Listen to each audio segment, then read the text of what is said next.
I fucking called it. I knew he was going for a suit. You also thought he could be a hot dog.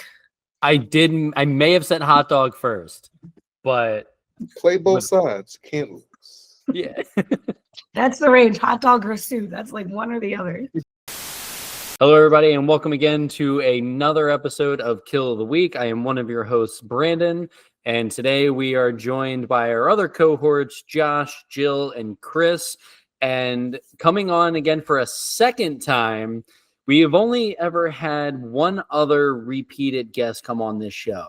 So we're at a tie between having returning guests Harry and Jen. That they're neck and neck with our other returning guests of Sean and Mel of Meldar 15. And yeah, this is cool. I love having people come back on with like fresh movies for us to talk about and new things to go on for. So you guys know them, but Harry, if you don't mind, kind of refreshing everybody who you guys are, who you and Jen are, what you guys do, your podcast. So please refresh us. Super happy to. Hi, everybody. I am Harry Nichols. I am an English teacher and a singer-songwriter. And with my buddy Jen, we have a show called Harry and Jen Do Horror with Friends. Jen, you want to say hi? Hey, I'm Jen, and I'll do a similar introduction. I'm an artist and tattoo artist and have the pod with Harry. Mm-hmm. Yeah, on our podcast, we pick a current-ish horror film and we analyze it and critique it and use it as a springboard for conversation, just life conversation. And we always have a guest who knows a little something about the subject matter of the film. Sometimes it's like literature majors or professors and things, but sometimes it's people who have like a lot more like real life experience with the subjects of the film. So in the medical field. Yeah, totally. We did Weapons, and we talked to public school teacher. If you've seen Weapons, you know that's kind of like public education is like a big part of that movie. So yeah, that's our shtick. That's our elevator pitch. Hell yeah! Where can people listen to it? On most of the big streaming platforms. You can get it on Spotify, Apple Podcasts. You can get it on YouTube, iHeart. Those are the main ones, I think. But I kind of forget how many boxes I've checked for places to put it. So hell yeah. All right. And Harry, you are coming to us with a kill. Oh yes. So why don't you tell us the kill, why, where, when, all the questions. Well, in order to tell you about this kill, I'm going to have to take you back to the glorious, warm and fuzzy time of 1998. Where I was at my family's annual Christmas gathering. My cousins, my parents were very restrictive of the things that I was allowed to have and take in. My cousin's family was not, and so they had a Nintendo 64, and we found ourselves playing a little game called Goldeneye 64, and I was just blown away by this game. At some point, somebody was like, hey, you know that this is based on a movie, right? And I was like, what? And found myself to watching the movie. I watched it with my dad. And the kill that I would like to discuss today occurs at the very end of that film, where James Bond and his nemesis, Alec Trevelyan, are duking it out, high up in the sky on this gigantic satellite dish, and Trevelyan is hanging face down, ready to drop who knows how many feet, and Bond is holding on to his foot, and Trevelyan says, "For England, James?" And Bond says, "No, for me." And then he drops him, and then he falls many, many, many feet, but doesn't quite die, because then the satellite dish collapses on top of him, and then he's dead. That's the kill I want to talk about. Hell yeah. I love the setup. You had me hook, line, and sinker. Yeah. And like, I don't know if anybody else is familiar with it, but like the second you're like, oh, I want to take you back, like the angry video game nerd music like popped into my fucking head. Mm-hmm. If anyone is familiar with that show. Yep. That shit's too funny. Sick. I also was introduced to this as the video game. Yep. I still, even to this day, will say I have not seen the movie. Oh, I am not a James Bond kind of guy, but that game had so many treasured memories. Mm-hmm. So I'm gonna get myself out of the way with this to be like, no, I have not seen the movie. I watched the beginning of it, and I watched the end of it. Yep. And I feel like That's all you need. that's all I need. I've watched Spy Hard with Leslie Nielsen. I know what a good spy movie has. I've watched Get Smart. All those in Inspector Gadget. I think I know what we can get out of a good spy movie. Mm-hmm. Have you seen Spy Kids? I've seen Spy Kids, Okay, there you go. Just as good. both with Alan Cumming. Correct. Yes, that's Yeah. right. Yeah. I'm a huge Alan Cumming fan, so I was really happy to see. I now get the meme because I know that he was in this movie. Mm-hmm. Mm-hmm. That's right. So yeah, that's just me. I've had childhood memories of the game, but if I feel like I played through the game, I have seen the movie. Okay. Okay. So I think that's how that works. Yeah, definitely. Yeah, it's just Okay. not in HD. Jen, how about you? Why don't you tell us your first trip through Goldeneye? So I've seen a lot of Bond films, not by choice, but because of my wife, who always has to see one in the theater, and I've had to watch many of them. I did not watch all of Goldeneye. Sorry, everyone. That's it, Jen. Our podcast. I quit. I quit our podcast. Our friendship is over. What if we're I done. agree to watch it now? Nope, too I late. did watch like the last ending part, and I saw like a couple of kills. I saw like 3 kills. And because I was like, maybe it's this one, maybe it's this one. No, it's probably this one. But when I watched that kill, can I say my reaction? Is that Yes. okay? So I was like, the satellite fell on him and that killed him? How the fuck was that's like a fucking massive ass drop. Like, how the hell did he live? He's like not even like, I don't even think his like bones were broken. Mhm. Like, what He the has hell? some like hardcore veinage coming out of his head, though. He's not moving very much. I think. Yeah. Very much, but like I feel like, usually you see people fall a shorter distance and their leg is all jacked up or Yeah. something. Like, what? I don't was think like- he was gonna get up from that. For what it's worth. Like. No, but I was impressed that he made it. He was not dead yet. I mean, and then, clearly dead. Well, here's the thing. It's a Bond movie. That's true. Yeah. Yeah, fair enough. Yeah, I did also watch one of the other kills Which one? with, what the fuck was her name on top of whatever? Oh, Xenia on the top. Yeah, where she Yeah. like kills people by squeezing them with her thighs. Yeah. And then like punches a girl and she's like, "You're next," or whatever. Mhm, I was mhm. like, Oh, her death. You saw. yeah, I saw that. Yeah. Okay. Yeah, see. I watched some of the deaths. Yes. I remember that character from Austin Powers very well. Yeah. Ivana Humple. I remember her. Mhm. All right, how about you, Josh? So I've seen most Bond films, most of them by choice. Some my dad took me to, so that was my starter. And I definitely played the game. Me and my friends would play it all the time in like the 4 separate screens. In 64, it's forever in my heart.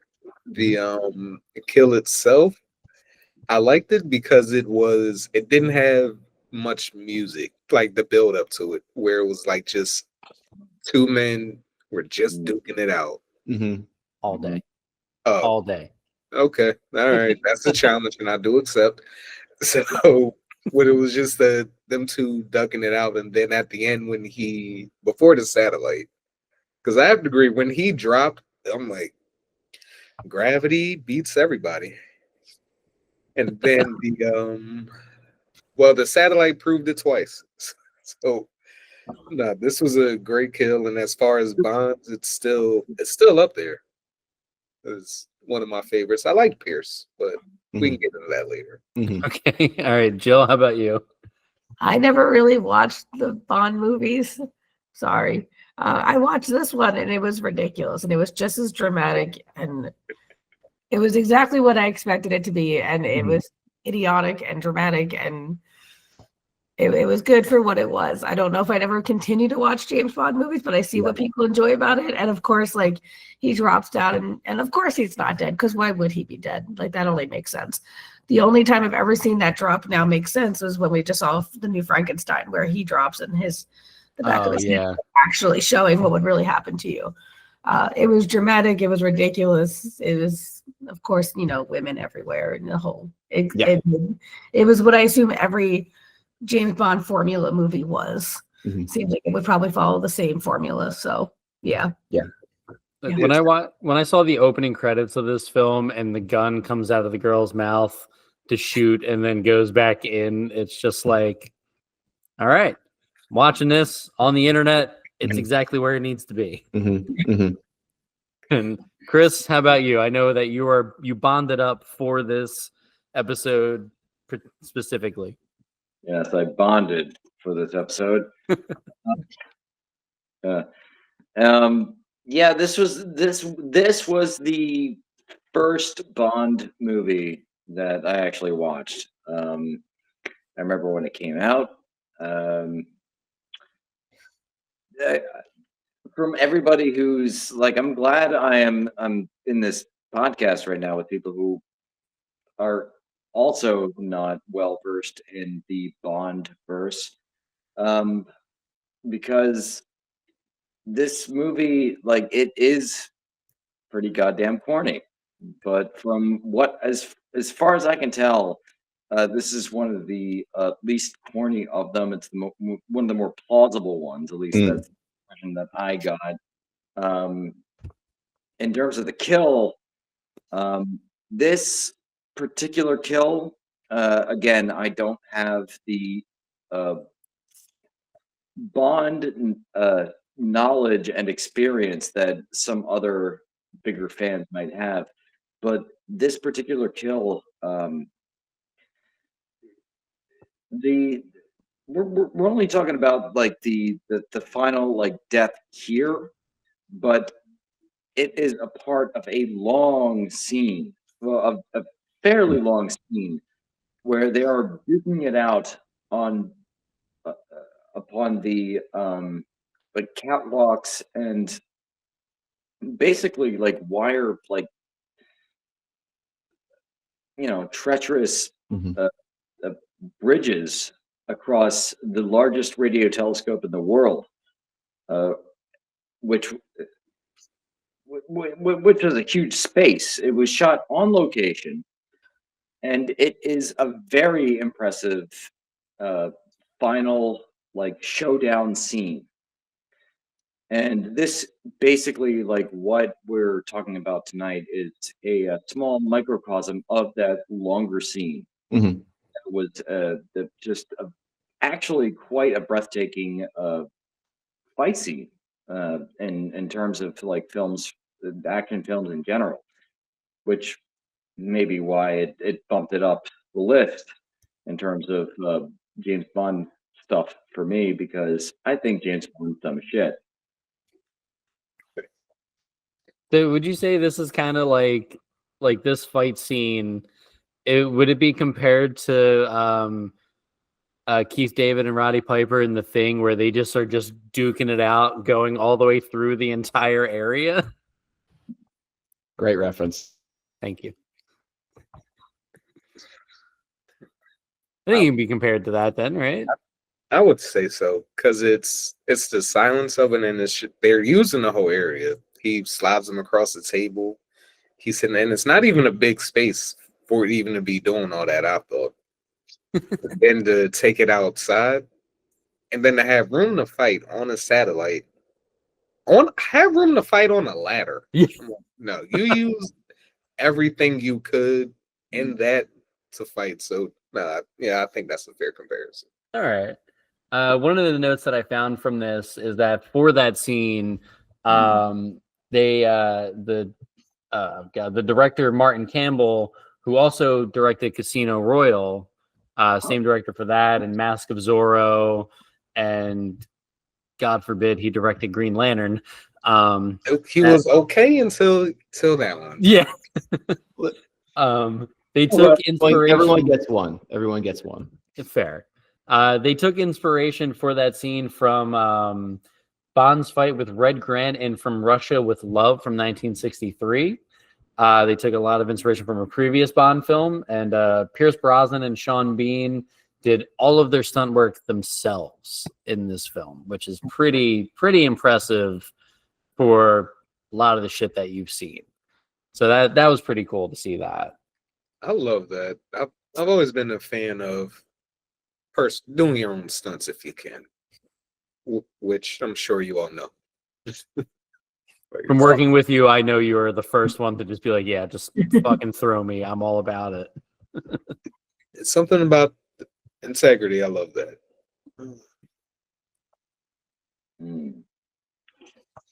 I didn't realize this guy also directed Casino Royale.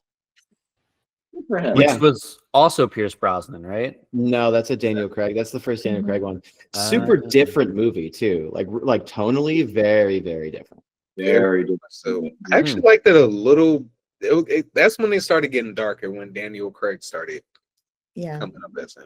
A more like realism approach to it, which is, you know, that was the style at the time. Was it like mid 2000s, late 2000s? Which is kind of wonder. Which is why I think they've been on such a hiatus, as they're trying to find a new one to try to get with the times. Yeah, well, I think actually last I heard was whatever they get for the next one, it's actually going to be like a period piece. It's going to be like I don't know if y'all like saw all the Daniel Craig ones, but they did something like really weird and different with Daniel Craig, where they rebooted almost pretty much the whole franchise, and they gave him like a backstory, which is kind of different. They hadn't done that before, and they also, like, spoiler alert, they killed him at the end. James Bond dies in the most recent Bond movie. Heartbreaking. And yeah, and so like I think that they're using it as an opportunity to like do something really kind of different. And last I heard, I believe Christopher Nolan is attached to the next one, which yeah. I don't know how I feel about that. That screams going big in some way. In some ways, as long as he's not going back in time, like I'll be all right. Yeah. You mean Bond Inception? Bondception. Bondception, yeah. Coming next. I would like to see what Christopher Nolan does with this, because it does have that kind of like pacing to it.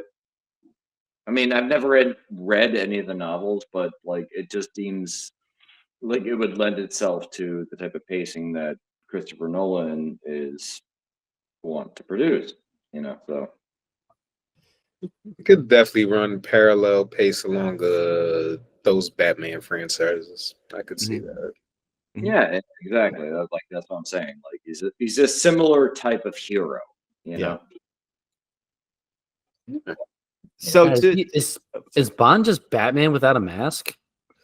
Seems like I disagree. I think that Bond is too.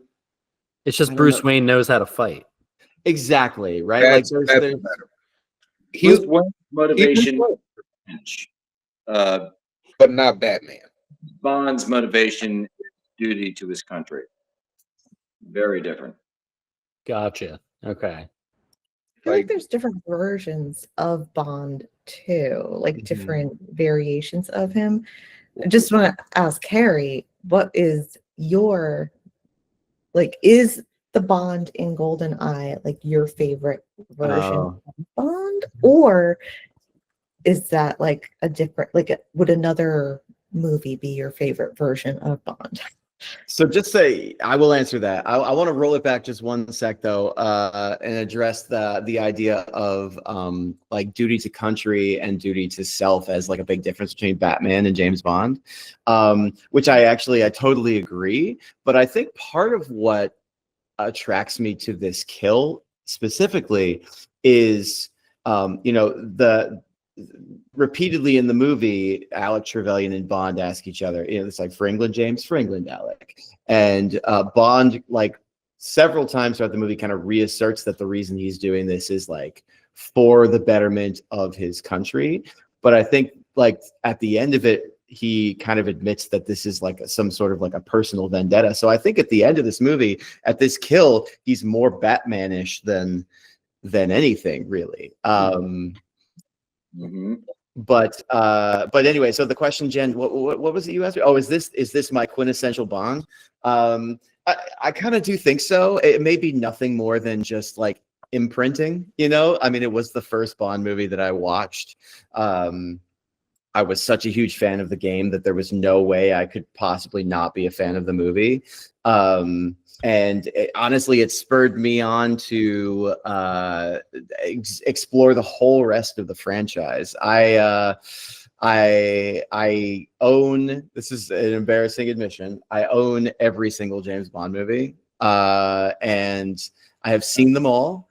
Although admittedly, many of them I've seen once, and it was like 25 years ago.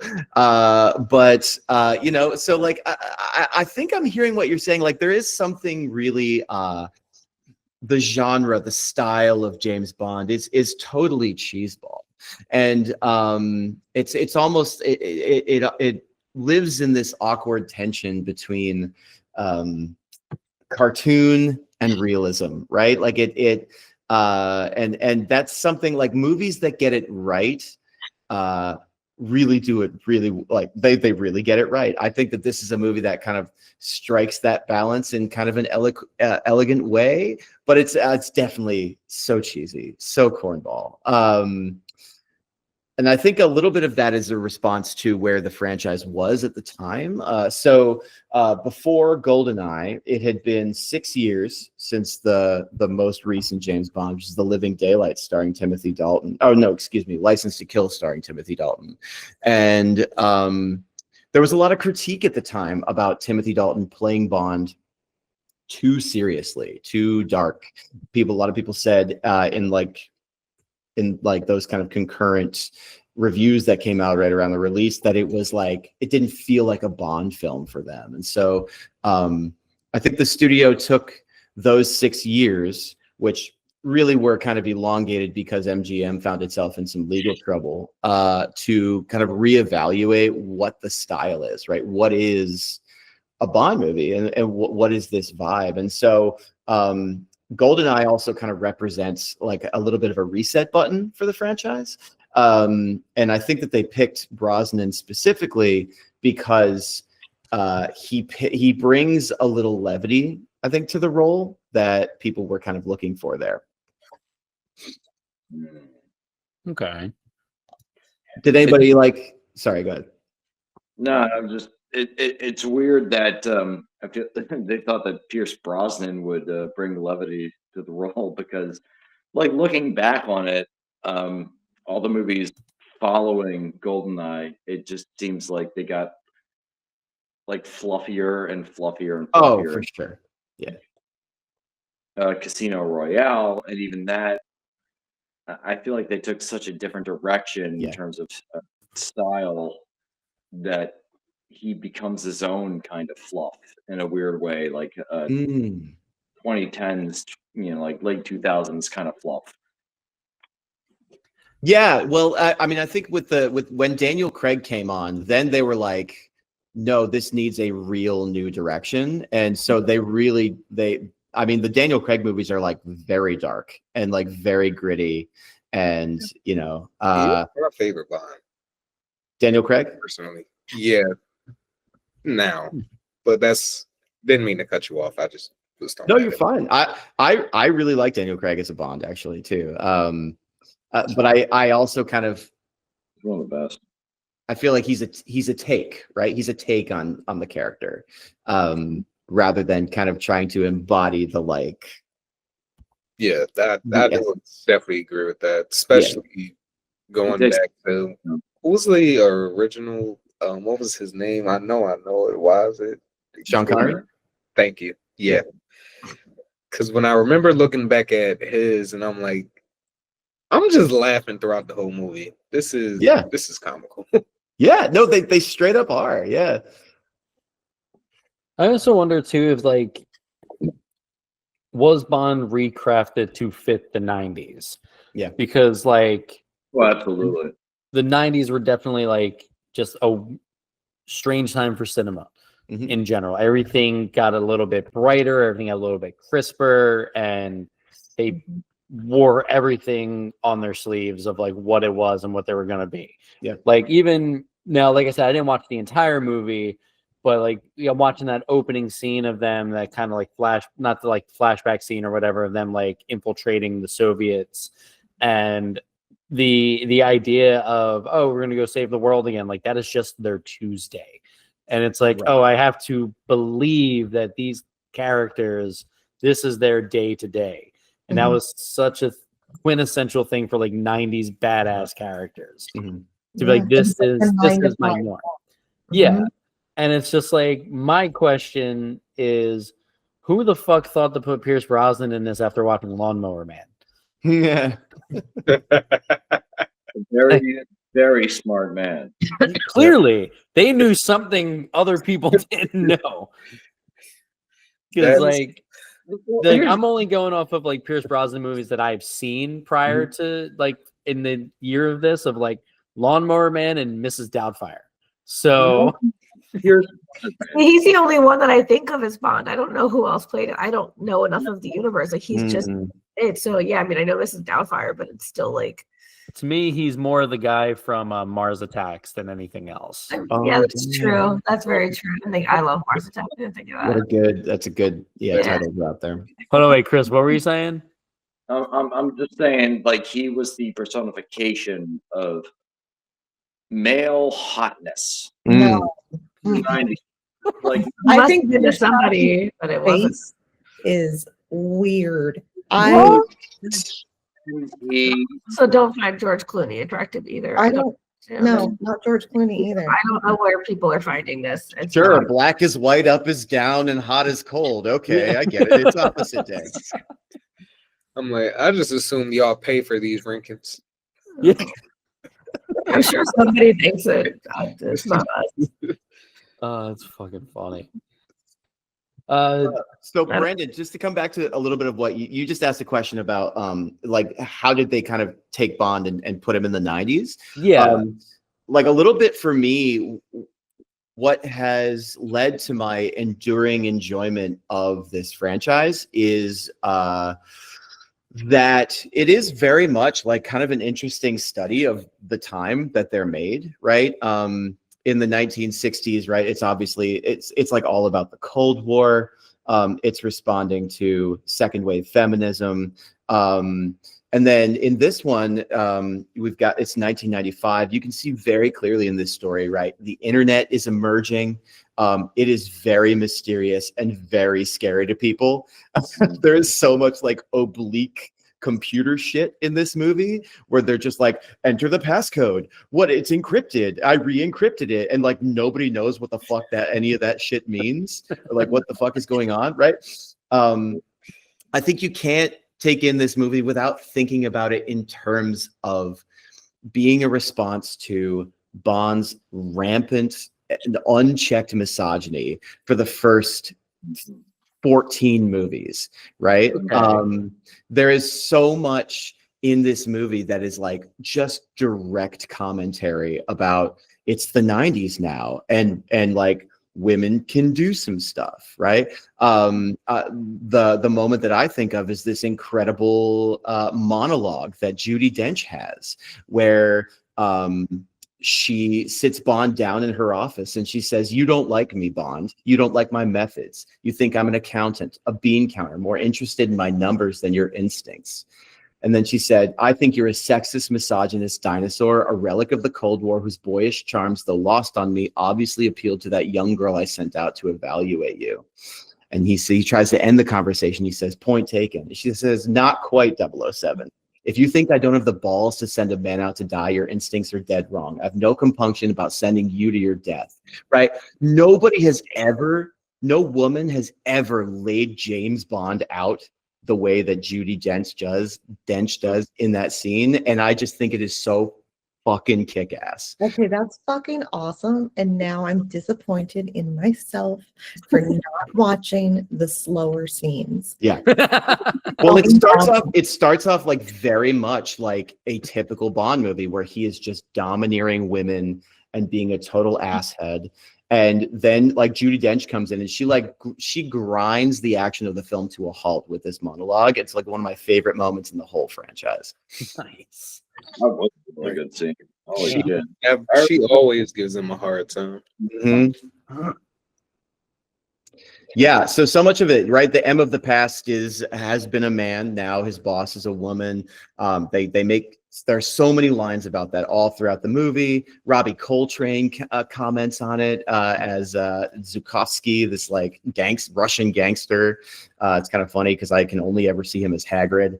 And you know, like the movie, the movie itself is just like grappling with James Bond in the 90s in terms of his misogyny. I don't think that it doesn't make good on it, right? At the end of the day, Bond still gets to be Bond. He still gets to destroy every vehicle that he gets in. And though he gets lectured by his girlfriend about his destructive habits, I don't think that he doesn't have to reckon with them. And at the end of the day, he is still rewarded for saving the world by getting to bang this girl. So like, I still think that like structurally, they haven't really fixed it, but they're starting to address it.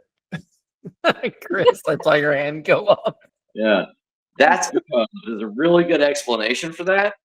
Of all that stuff you just said, it's because it was the 90s. Yeah. It was the 90s and it was James Bond. The point they were up to at that, and that was where they were on the line, and they were going to leave future decades to deal with all that. Correct. And where it gets interesting is Daniel Craig, because Daniel Craig begins to be a little bit of an exploration, not just of Bond's like relationships with women, but like of his own sense of his own masculinity. And it gets kind of interesting. Oh, yeah. And the consequences he faces along there are right on par with his story, leveling it up every time. Absolutely. So with this kill, we wouldn't be able to talk about this kill if we didn't talk about the person being killed. And we talked a little bit off camera about this, and I know we wanted to make sure we got it on film. The person being killed, the notorious Sean Bean, who is famously known for playing in such fantastic movies. He is a phenomenal actor, Game of Thrones, and of course Lord of the Rings. But he is known for dying in every single thing that he is in. And this film marks the 8th film in which he has died in already. And yeah, to have a career like that is fantastic. And anytime he goes out, like he does not go out like a bitch. Like he goes out like full blown fucking, taking arrows from orcs, getting heads chopped off. Like Going to Van Holla. Yeah, my dude's been through it. Have you guys seen Black Death? I have not seen Black Death. No. Sorry for this spoiler. He dies by getting drawn and quartered, and his body just gets ripped in half right on screen. It's crazy. Hell yes. Give me all of that. On brand. Well, Like we that- know from making movies that the actors get so excited to be like killed. They like the makeup. They like being a part of it. It's just insane. It's so much. You see the actors come to life when they get to just be batshit crazy. Like Josh came to life every time he was screaming like a nut in the diner. It's so Like, whenever you need someone to just scream like a maniac on the street, they're like, "Hey, Josh, go do that," and it's fine. He did every time, no matter where we were. It's, Anyway. like, it's just I can't even explain. It's just so fun to do. It's just so fun, especially when you got people behind you. Like, no, he's not actually crazy. Well, I mean, in your case, you were doing it in Fishtown, so like you pretty much just fit in. Mhm. So Sean Bean currently sits at 24 films to which he's died in. Has he So- ever spoken at why he loves dying so much? I don't know if he loves it. I just think, like, oh, who's At 24, I feel like you're just like, you're who's the that perfect guy. one to kill? It's It's the thing. Sean Bean. They Like, I feel have, like it is in his contract. They have you know, what are they called? Compilations. You go to YouTube and find compilations of Sean Bean's deaths, and it's actually really entertaining. I feel like this is what I'm going to do when we finish this pod tonight. Oh, hell yeah. I don't think I've ever seen half the movies he's been in either. So To be That'll fair, be like I haven't either. Like I know like the top ones, but I'm trying to see like who has the most kills on screen, and it looks like it's tied between Sean Bean and John Hurt, at least according to IMDb. Sean Bean at a total of 25. Oh wait, no, it's not in order. Why is this not in fucking order? You stupid thing. Because John Hurt has 43. It looks like the most kills on screen is actually from Sir Christopher Lee at 70. Wow. And Lord of the Rings. In Lord of the Rings? They Sir both Chris- died in Lord of the Rings. Like now I want to know how many movies they've been in total and what that percentage is of how many you die in. Yeah, we gotta figure out the math Oh, on God. Oh man. School did not prepare me for this. this. Sir Christopher Lee was in Lord of the Rings, right? Yeah, it was Saruman. Yeah. But yeah, he died in those films, and so Oh, did yeah. Sean Bean as Boromir. Okay, let's Boromir. Oh wow, look at that. I did not realize that until tonight. And that's But, quite a what- revelation. One of the other things that we talked about off camera that I would like us to bring to attention on camera is the fact that me watching this kill for the first time, it just instantly made me think of Cable Guy. And Oh, yeah. it's just, the giant satellite, the falling, although it did not explode in Cable Guy. Mhm. Obviously, I think he references it right in Cable Guy, right? He says, yeah, I believe that is correct. Oh. It's just very funny to think how much like James Bond has impacted cinema. Everything from parodies to clones, things like Get Smart and Spy Hard and Inspector Gadget, all those things all sprang from James Bond and the Spy movie, which is just kind of like crazy just of its legacy. Because I think when I looked up like how many James Bond's films are, there's 25. Damn.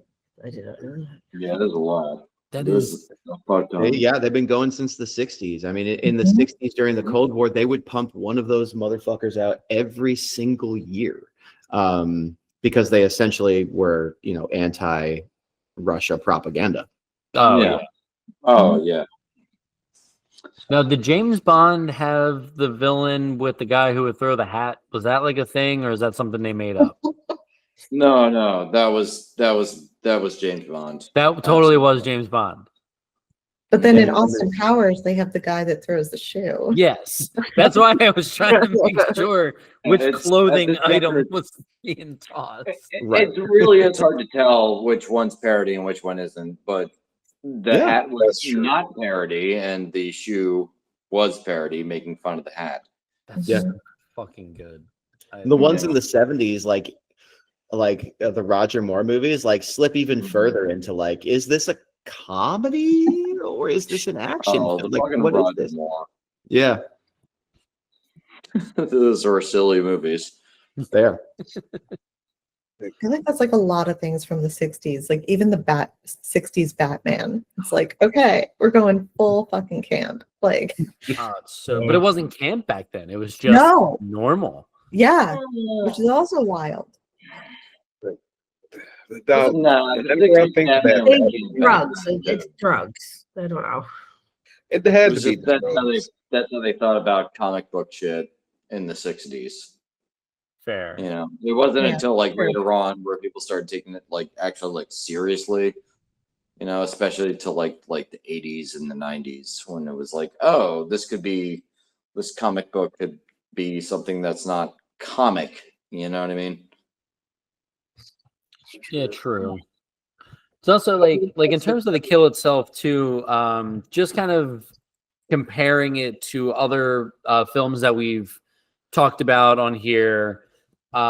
This is a very, I don't want to say like simple kill in terms of the fact that like James Bond technically did not kill him.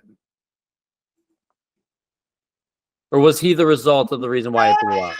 Well, hold on. Let me jump No, back. I mean it seems like he kills them because Did I he blow mean- up the satellite, or was that Well- Alan Cummings? No, yeah, he blows up the satellite. I mean, it's his Okay. work. It's all his work. But okay. like, yeah. I mean, he did like drop him though. Yeah, but he also just didn't die with the drop.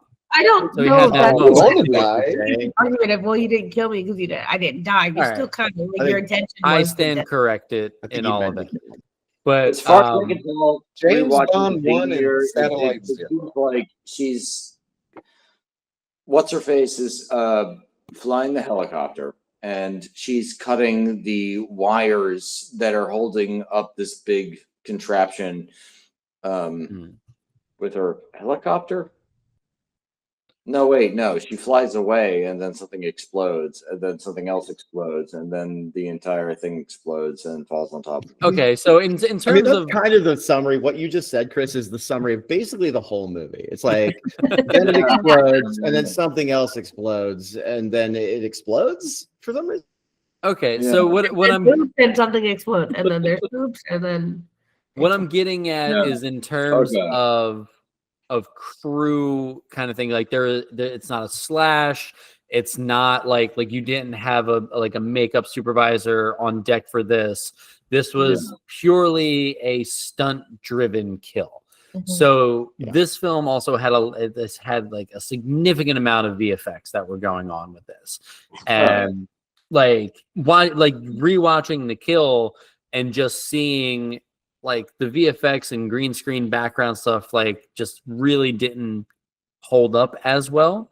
But it also adds to the charm of the film of like what it is. It's kind of what you come to expect with it. Yeah, But- sorry. No, good. There's so many moments in the movie where you can tell they're using miniatures. I'm thinking about the Right. moment kind of early in the film where there's a bunch of fighter jets on the way to Natalia's satellite that she works in the beginning, and they send the Goldeneye EMP, and it causes the fighter jets to kind of crash down into the like bunker, but it looks so much like a bunch of toys, you know what I mean? Yeah. But for some reason I kind of love that, you know. Yeah, it's a charm. It's like watching like Godzilla films. Like it's those things that you look for. But like in terms of like the execution of this kill, like it was so reliant on the stunt work, and whether that was Sean Bean's stunt double. I know like there was a thing that they did a lot of their own stunts, but I'm sure the impacts they were not doing, because you see he hits that ground hard. Yeah. He should have And splatted. He should've- Yeah, Yeah. exactly. but he nails that so hard on his back, and it's just like, cool, we're gonna get the payoff is going to be the satellite going in. They have this beautiful shot of the wide open mouth, and they just went right into that, kind of implying that the point just kind of orally abused him in every way, shape, and form. But like in terms of the execution of the kill, it's kind of insane to think like it is so simple but so impactful in Mhm. every way, shape, and form. Like it is executed so well that like the team behind this, like just looking at like the credit list for both stunt work, VFX, and all of that, like the team that they had is insanely huge, especially for such a high budgeted film. Yeah. But simplicity ruled for this kill. Yeah, and I think that also that so the kill and the larger fight scenes surrounding it, I actually really truly do find it to be kind of a triumph of editing. I think that they so like awesomely build tension on this, what must have been a really difficult place to shoot a fight scene, right? Just so cramped, so confined, so awkward in so many different ways. And then they build this tension really nicely. And then to have this like actually very kind of quiet final moment between the two of them with this "for England, James, no for me," and then resulting in the drop. Like I really appreciate the editing there. Speaking to, I think that quiet moment really like speaks to the simplicity that you're talking about. Yeah. It's things that were done like you can tell none of this was an accident.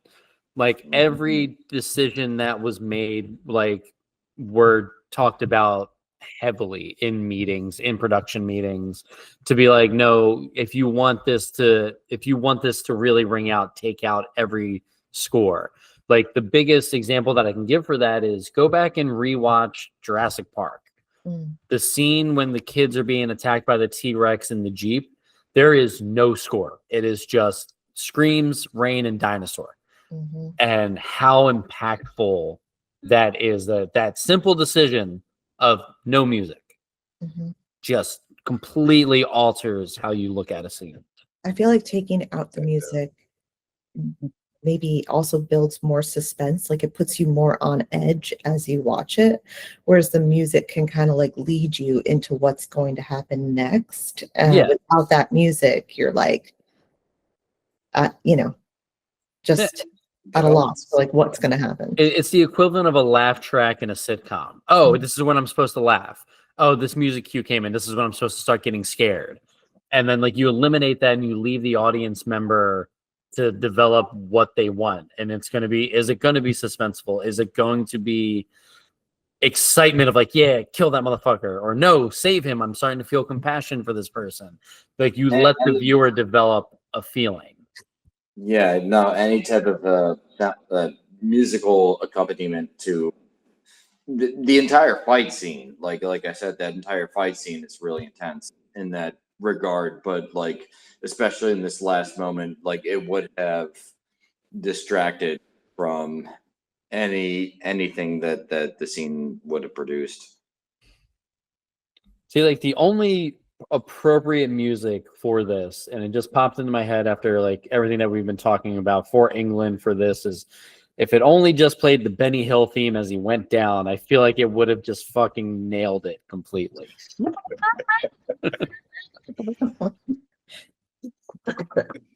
the only appropriate.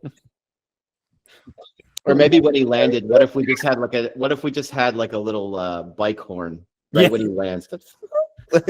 His body turns to the Monty Python foot as it hits the ground. Maybe like a slide whistle as he's falling down. Almost can't think of a more embarrassing way to Flaming go. wreckage of the telescope, just like Like those cartoon stars around his head, like he's been injured. Wah, wah.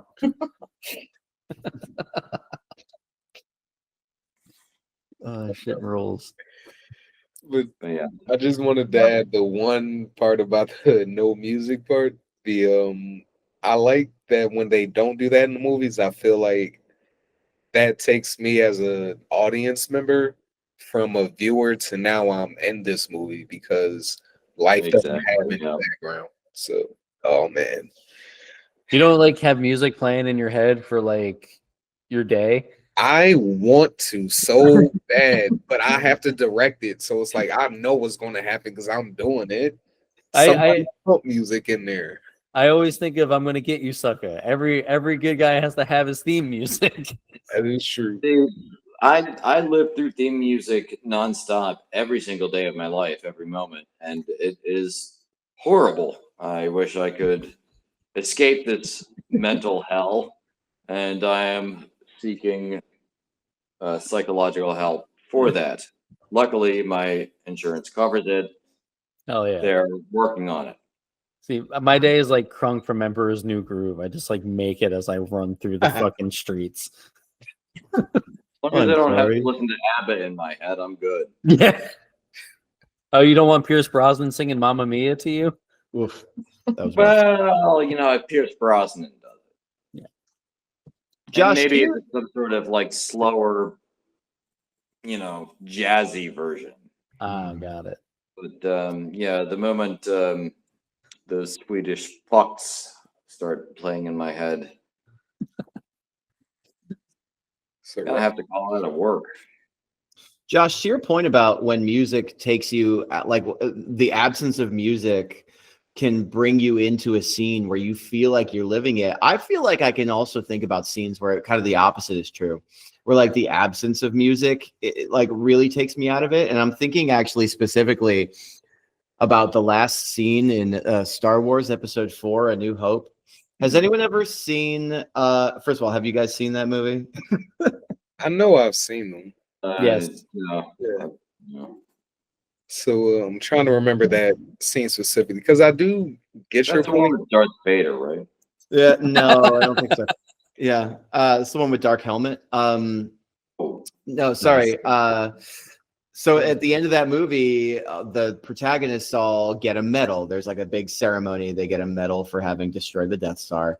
And it's got this triumphant kind of march behind it. And without it, it's actually excruciatingly awkward. These people on YouTube called the Auralnauts made this video. It's a Star Wars without John Williams. And it's that scene, but they've taken out the music and they've just put the awkward noise of people just kind of shuffling and coughing, and it's hilarious. I love that.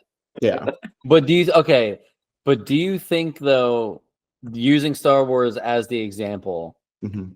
do you think that if it was anything other than Star Wars, like because you've obviously watched Star Wars a lot just by knowing the scene and knowing all of that, like you're so well versed into that movie that anything different would automatically be wrong. You know what I mean? Yeah. Versus like, now granted, if it didn't have the coughing and human noises, it probably would have been different. Right. Because I've seen videos like that where they did it for like music videos, like Kiss music videos of like what it really sounded like when they were shooting.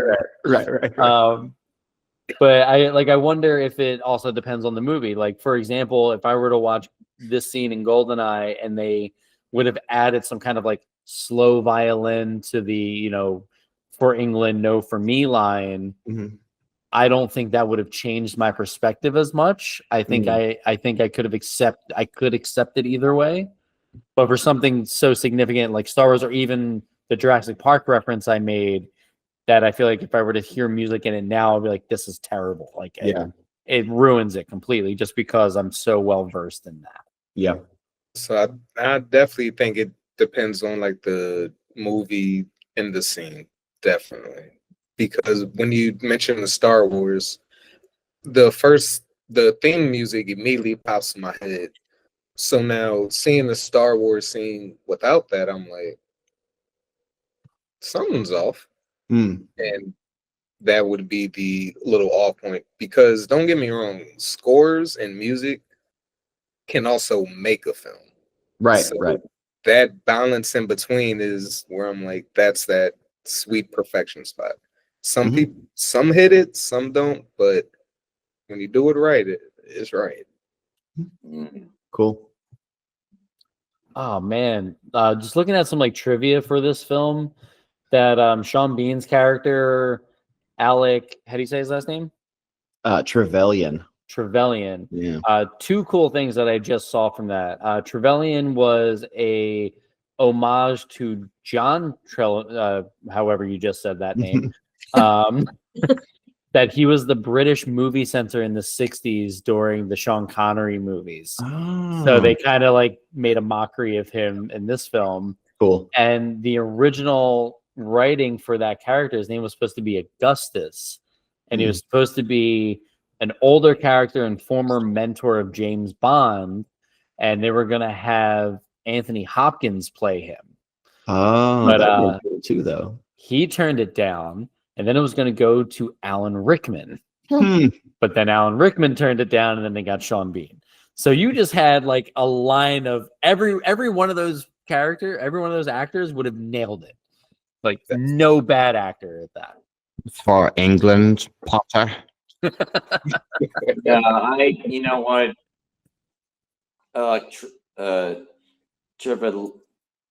Trevelyan. Trevelyan. Yeah, no, Alec Trevelyan crushed it. I'm gonna go with him here. I'm trying to imagine all those other people as this role, and I feel like they would have been, because you picture you picture Hannibal Lecter, you picture Snape, I don't want to say Snape, but I want to say the angel from Dogma for Alan Rickman. That is all I can think about. Metatron, of course. Metatron, but yeah. I'm thinking more of the villain from Die Hard. Oh, yeah. Gruber. I feel like Hans these Gruber. villains are too evil. They're too one-sided. Like this particular character, like the way Alec portrays it here, he's more of like he was one of Bond's. He was one of his the comrades. He was one of his compatriots. He was one of his fellow soldiers who has turned evil, and I think he embodies that better than the other actors would have. Ooh. Yeah. Sorry, Sorry. go ahead. Well, something I wish this movie had explored a little bit more or made a little bit more apparent was and they weren't going to do this because this was just too formulaic of a Bond movie. But Bond's lack of actual meaningful compatriots and friends is it becomes a thing that they actually explore later in the Daniel Craig movies. And so it could have been a lot more that he has to essentially execute what seems like his only friend in the entire world, Yeah. Oh yeah. That was a big part of it. Yeah. Yeah, I remember that. Yeah. All right, I'm going to call it now, right? On November 6th, 2025, calling it now. You guys said at the beginning of us recording, Christopher Nolan is going to start taking over for Bond films. That's the rumor. I don't know how official that is. Okay, but I'm gonna call it now if he does take it. Yeah, we are going to Christopher Nolan, but goddamn, I think we do a really good job. We are going to get Bond Rises. We're going to get that Augustus character, and he's going to be fucking Raj Al Ghul training Batman. It's going to be the same fucking shit. We're going to get it. I'm calling it now. He's just going to go back to the fucking basics. Bond Begins. Bond Begins. There we go. Thank Bond you. Begins. Damn it, it's too perfect. That does sound right. I'm fucking calling it now. He's going to go back to that formula of the old mentor turned out to be a bastard, and this is what's going to happen. We're going to see Bond training, yes. fucking montage. Bond Begins. James Bond, portrayed by Adam Driver. I'd watch that. And, the villain is going to be somehow Jonathan Pleasance. Cool.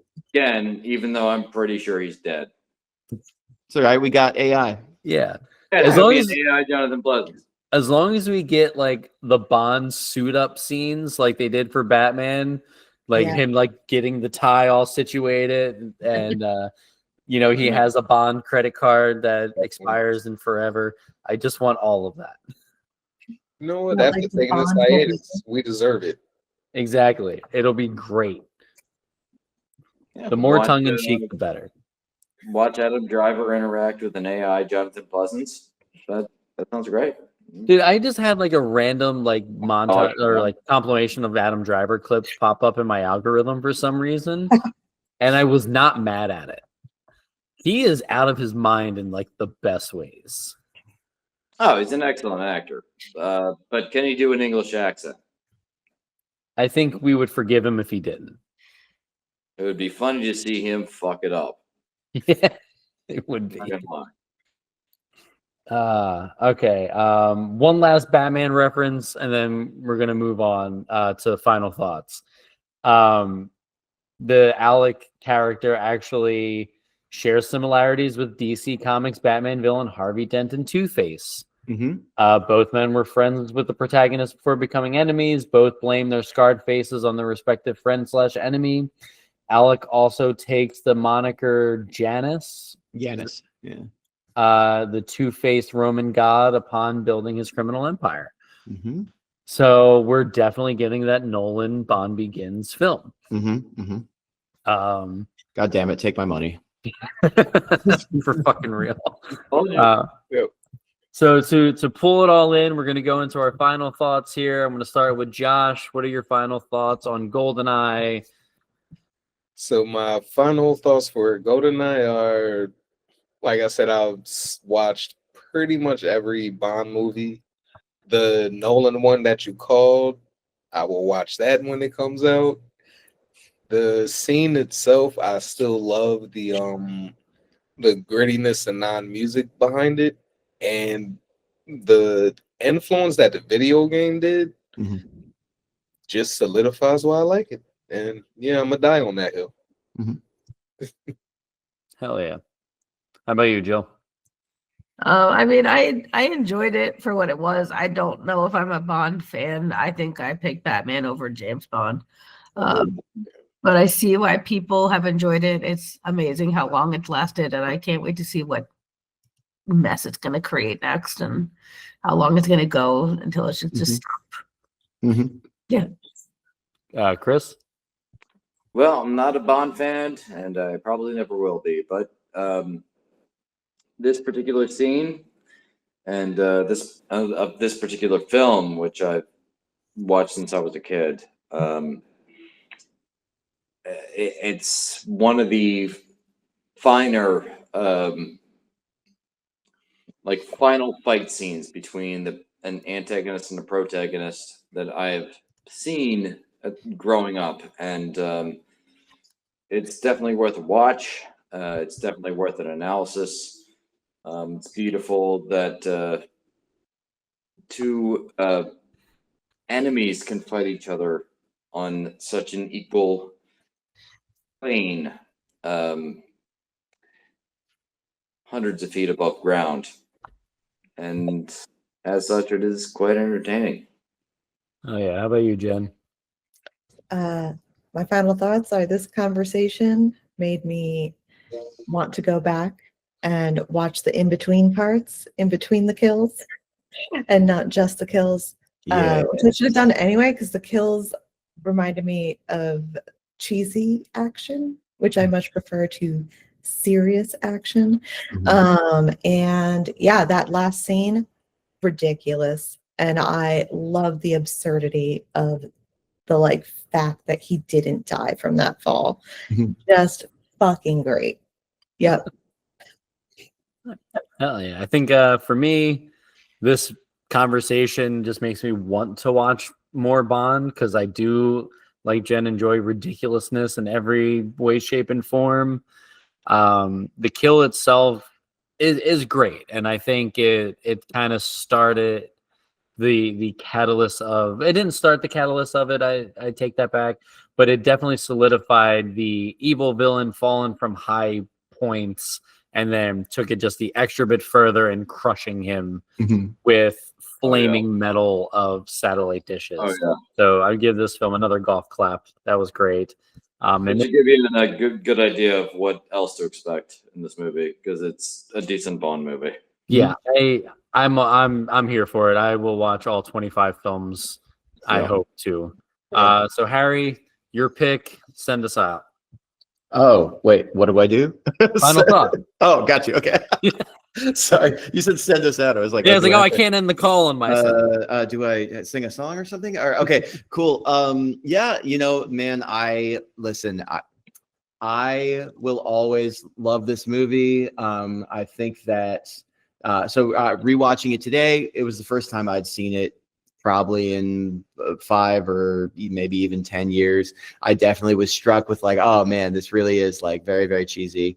But I think that it's appropriate for the kind of movie that it is, and the genre and the style and the conventions of it. Yeah, again, I find it to be representative of such an interesting time like socio-politically, and as is always great with Bond films, it's just really a kind of an interesting jumping off point to have conversations like that.